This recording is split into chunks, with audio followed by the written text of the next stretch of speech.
Urdu cinema নই জিন্দেগি নিয়ে নায়ক হিসাবে অভিষেক হলেও পরবর্তীতে জনপ্রিয়তা বাড়তে থাকে 60-এর দশকে মুক্তি পাওয়া পায়েল চলচ্চিত্রের মাধ্যমে। অভিনয় জীবনে প্রায় 2 শতাধিক সিনেমায় অভিনয় করা নায়ক ও নৃত্য পরিচালক জাভেদ 90 দশক পর্যন্ত কাটিয়েছেন সুবর্ণ সময়। গুণী এই শিল্পী দর্শকদের হৃদয়ের মণিকোঠায় পৌঁছে যান তার সুনিপুণ অভিনয়শৈলী ঘেরা নিশান চলচ্চিত্রে কালেখা চরিত্রটি দিয়ে। এরপর অভিনয় করেন একে একে সুপারহিট মালকা বানু, অনেক দিন আগে, শাহজাদি, রাজকুমারী চন্দ্রবান, কাজল রেখা, নরম গরম চলচ্চিত্রে। বাংলা চলচ্চিত্রে সবার প্রিয় কিংবদন্তি অভিনেতা দীর্ঘ রোগ ভোগের পর অবশেষে চিরবিদায় নিলেন না ফেরার দেশে। চলচ্চিত্রের বরেণ্য অভিনেতা ইলিয়াস জাবেদের মরদেহ তার দীর্ঘদিনের অভ্যাসের ঠিকানা এফডিসিতে আনা হলে মুহূর্তেই পরিবেশ হয়ে ওঠে ভারী।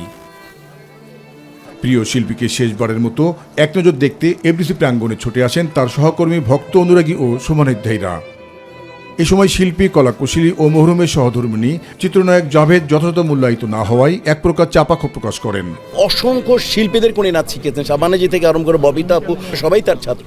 তো এই লোকের আসলে একটা অ্যাচিভমেন্ট পাওয়া উচিত ছিল। তার কর্মস্থল থেকে যদি তাকে মূল্যায়ন না করে সে চলে গেছে, এখন তার এগুলো দিয়ে কি হবে? একটা নতুন ডাইমেনশন সৃষ্টি করছে, সুন্দর সুন্দর ডান্স দিয়ে সুন্দর সুন্দর করে, কিন্তু তার তো মূল্যায়ন হয় না এই পর্যন্ত। কেউ কেউ বললেন বাংলা চলচ্চিত্রের পথ প্রদর্শক অভিনেতা ইলিয়াস জাবেদের মৃত্যুতে বাংলা চলচ্চিত্র হারালো এক নিবেদিত প্রাণ শিল্পীকে। তার আত্মার প্রতি মাগফিরাত কামনা করছি, দোয়া চাই যেন তার জানা অজানা সমস্ত গুনাহ মাফ করে আল্লাহর দরবারে আপনারা দোয়া করবেন। তারা জানান একসময় জনপ্রিয় এই নায়ক হয়ে উঠেছিলেন ভাষা, দেশ ও মানুষের প্রতি ভালোবাসার এক মহান শিল্পী। উনি হচ্ছে আমাদের আইডল। জীবন দশায় উনি আমার মনে হয় লাইফ টাইম পাওয়া উচিত ছিল। তার বেশ কিছু কাজ দেখেছে, ইনি তো খুব ড্যাশিং হিরো। উনি খুব ভালো আর্টিস্ট ছিলেন। তাদেরকে আসলে আমাদের ফলো করা উচিত। যা করা লাগে আমরা করবো ইনশাআল্লাহ ওনার জন্য।